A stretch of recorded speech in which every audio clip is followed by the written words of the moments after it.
Magandang araw po sa inyo lahat. Ako po si Christian Gonzalez. I am 35 years old and ako po ay taga Sullivan, Baliwag, Bulacan.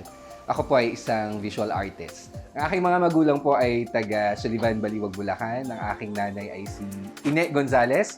Dati po siyang mananahe at ang tatay ko naman po ay si Empong Gonzalez.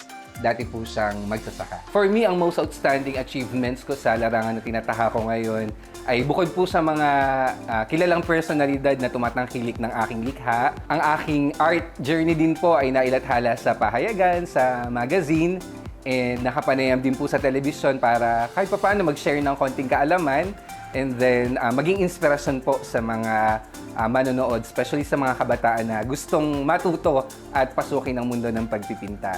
And I think isa pa dito ay yung bukod sa mga local exhibits na aking nilalahukan, I am currently representing a Korean gallery sa ngayon. And sila po yung nagbibigay sa akin ng opportunity to showcase my artworks abroad.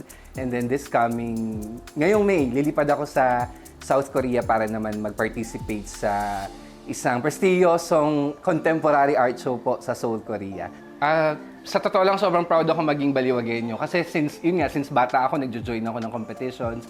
Pangalan na ng Baliwag yung dala-dala ko. Malaki naging impact sa akin ng pagpipinta. Mas natutulungan ko na yung family ko ngayon and mas nasusupport ko na yung mga kailangan nila.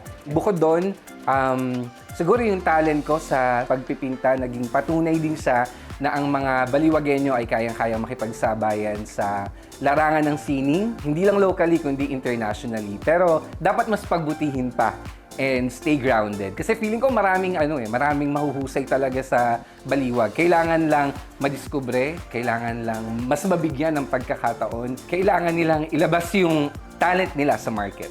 Muli, ako po si Christian Gonzalez, 35 years old, from Sullivan, Baliwag, Bulacan. At ako po ay isang visual artist. At ako ay isang proud Baliwagenyo.